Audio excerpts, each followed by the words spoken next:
Hello my viewers, welcome back to the channel. By the video title, you know what this video is about. Will T. Higgins get traded? Michael Penix Jr. stock is increasing, and plus a lot of more NFL news to come on here. Rashee Rice incident, we're gonna get to all that stuff. So we're gonna talk about T. Higgins first. As you guys know, T. Higgins did get franchise tagged by the Bengals a few weeks ago. And the Bengals have stated multiple times, different reports and different articles, and even the one that happened, I think, yesterday or a couple of days ago, they stated that they want to keep T. Higgins on the team, want him to be on the roster, want him to stay with them. But T. Higgins has been a little different. I know he said he wanted to be with the Bengals.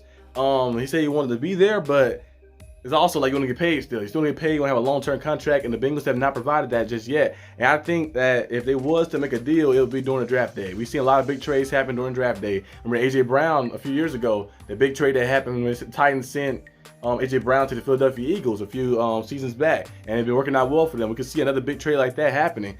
T. Higgins maybe getting traded. The Patriots need another receiver. Who else need a receiver? The Bills need a receiver as well. The Bills wouldn't mind probably giving a first-round pick for T. Higgins, a guy they know who can go out there and play and bring him to the team to help Josh Allen out, or they could draft one.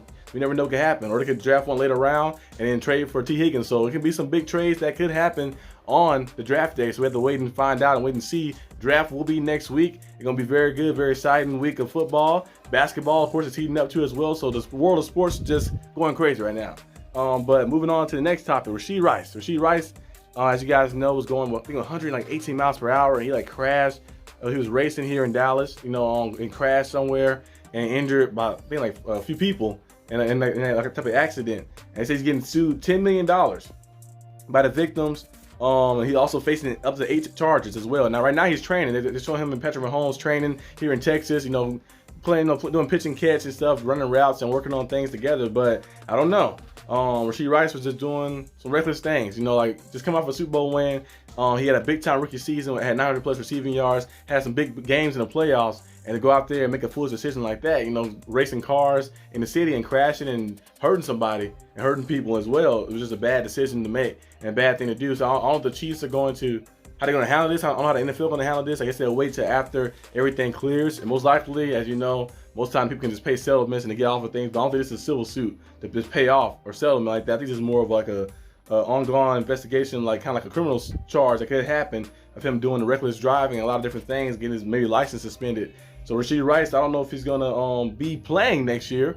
I don't know how many games he's going to be playing either. If he do play, he might get suspended for a good amount of time, but you gotta be better than that. You gotta be smarter. You gotta be way smarter than that. Good thing nobody got hurt, nobody got killed. Some people got hurt, but look at they didn't get killed. Remember the Henry Ruggs situation that happened. He was on pace to being a pretty good receiver with the Raiders. Actually going out there and playing good football, some solid football. And he went out there and was racing. He wasn't racing, but he was driving super fast, like over 100 miles per hour. And he was under influence, and he crashed. And now he's in jail, I think, for like 10 years, I think 10 or 15 years. So it's crazy. I think he killed somebody in that car crash as well. So it's just like, hey, you gotta be smarter. You gotta be smarter with your decision making and be smarter when you're doing things. But the first topic, like I mentioned, T. Higgins. I think T. Higgins could get traded during the draft day, and then Rashee Rice got to get his act together. But the last topic I have on this list right here is Michael Penix Jr. Michael Penix Jr.'s stock has been increasing a lot. As you know, Michael Penix Jr., in my opinion, I feel like he's one of the best throwers of the football in the draft. Of course, Caleb Williams is amazing. He's going to be the first overall pick.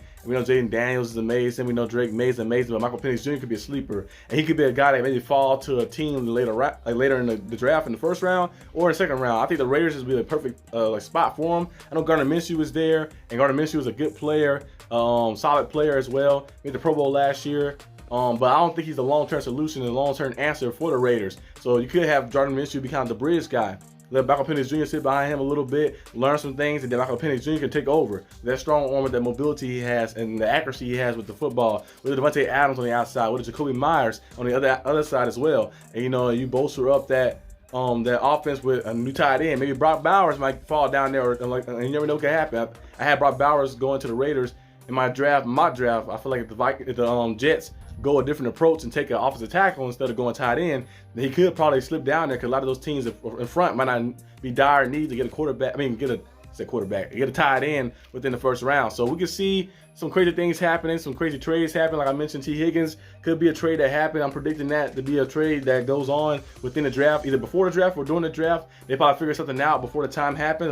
Now, if he do stay on there, then that means the Bengals got to find a way to extend the contract, because you never know what can happen. Because Would you want to like just trade him now to get something back, or you wait till later and you don't give him the right offer and he leaves and you get nothing in return? So we'll see what happens with the Bengals. The Bengals will do. We'll see what the Chiefs will do with Rashee Rice as well, and we also see where Michael Penix Jr. can land. I'm thinking the Raiders will probably find a way to trade back up, to trade up in the second round to take them. I think the Raiders probably take somebody. Now if Brock Bowers still there, they probably take Brock. Now if he's not there, they probably take an offensive tackle right there in that spot, and they probably would trade up in the draft, I believe, in the second round to probably take Michael Penix Jr., a second round pick, and add him to that roster and get the team booming. Because Antonio Pierce is a good coach. Good coach, has done some great thing last year, filling in for Josh McDaniels to start off rough. And Pierce kind of turned them around a little bit, got on the winning streak. They was in playoff contention a few times throughout the year. And, they kind of fell short in the end, but he did a good job in bringing those guys up. And, that's with playing with Jimmy Garoppolo and playing with Aiden O'Connell. So he really didn't have the best of best weapons at quarterback, and still go out there and able to beat teams like the Chiefs, go out there and beat teams. I think they beat the Broncos too on one of those games too as well. So going out there and making plays and being able to go out there and beat teams that they had no chance of, shouldn't be beating in the first place. So I like the way the Raiders are kind of going. So Michael Penix Jr. could fit that. He's an underdog. A lot of people overlooking him because he had the injuries in college. They're saying that he's the fourth best quarterback, fifth best quarterback, sixth best quarterback. I think they had Caleb Williams in front of him. They had Jaden Daniels in front of him. They had Drake May in front of him. They had Jaden McCarthy in front of him, which I don't agree with at all. And they had Bo Nix in front of him too as well, which I don't agree with at all either. They had all those quarterbacks in front of him, ranked in front of him, so he's kind of the underdog. And the Raiders' mentality is that underdog mentality, that gritty, tough mentality to go out there and make your opportunity, to go out there and take it. So I feel like he'll embody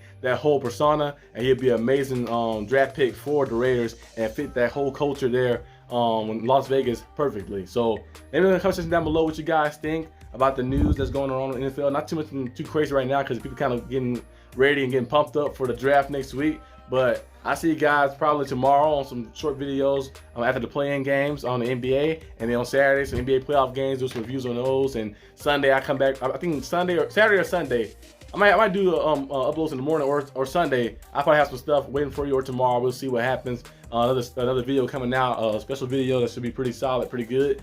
Just be on the lookout for those, and I'll see you guys next time. Peace out.